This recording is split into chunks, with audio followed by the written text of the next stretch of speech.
Hello friends, मैं दीपक कुमार स्वागत करता हूं आपकी अपनी इस यूट्यूब चैनल पॉपुलर नॉलेज पे। दोस्तों, आप लोगों को इतिहास की किताब में 323 BC, 326 BC, 327 BC, 971 AD, 997 AD, 1000 AD, इस प्रकार से आप लोग को कई बार इतिहास की किताब में देखने को मिलता होगा। आखिर यह एडी और बीसी है क्या? तो दोस्तों, इसी से रिलेटेड आप लोगों को इस वीडियो में बताने वाला हूँ। वीडियो को शुरू करने से पहले चैनल को सब्सक्राइब कर लें।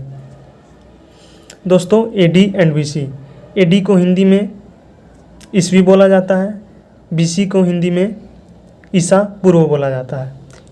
एडी का फुल फॉर्म एनो डोमिनी होता है। बीसी का full form before Christ. AD को सीई भी बोला जाता है, कॉमन एरा, एंड बीसी को बीसीई भी बोला जाता है, बिफोर कॉमन एरा। दोस्तों, ईसा मसीह के जन्म के पहले के काल को बीसी बोला जाता है, यानी कि ईसा पूर्व, और ईसा मसीह के जन्म के बाद के काल को एडी यानी कि ईस्वी बोला जाता है। बीसी यह उल्टे क्रम में चलता है और यह एडी सीधे क्रम में।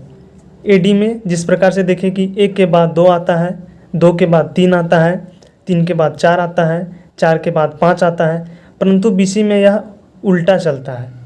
उल्टा कहने का तात्पर्य यह है कि 5 आता है, इसके बाद 4 आता है। दोस्तों, एडी में 1 के बाद 2 आता है, 2 के बाद 3 आता है, लेकिन इसमें इसका उल्टा होता है। पहले 5 आएगा, इसके बाद 4 आता है। बीसी में यह उल्टा होता है, 5 के बाद 4, 4 के बाद 3, 3 के बाद 2, 2 के बाद 1 आता है। दोस्तों, थोड़ा डिफरेंस देख लें। एडी का फुल फॉर्म एनो डोमिनी, जिसे सीई भी बोला जाता है, कॉमन एरा। बीसी का full form before Christ, BCE before common era.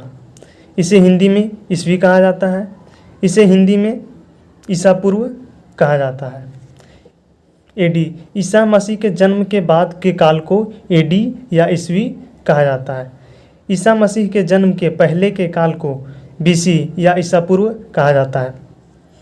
मैं एक एग्जाम्पल लेता हूँ जिससे आप लोगों को समझने में आसानी होगी।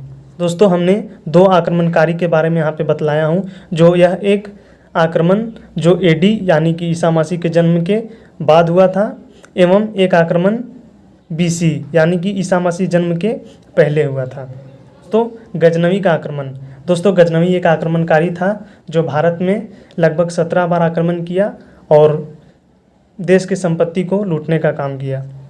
गजनवी का जन्म 971 एडी में हुआ एवं यह भारत पर प्रथम बार आक्रमण 1000 ईस्वी यानी कि 1000 एडी को किया था। इसके बाद दूसरा आक्रमण 1001 ईस्वी को किया था। फिर तीसरा आक्रमण 1008 ईस्वी या एडी को किया था। इस प्रकार से लगभग यह 17 बार आक्रमण किया था, जिसमें 1027 ईस्वी यानी कि 1027 एडी को इसका लास्ट आक्रमण यानी कि इसका 27वां आक्रमण था।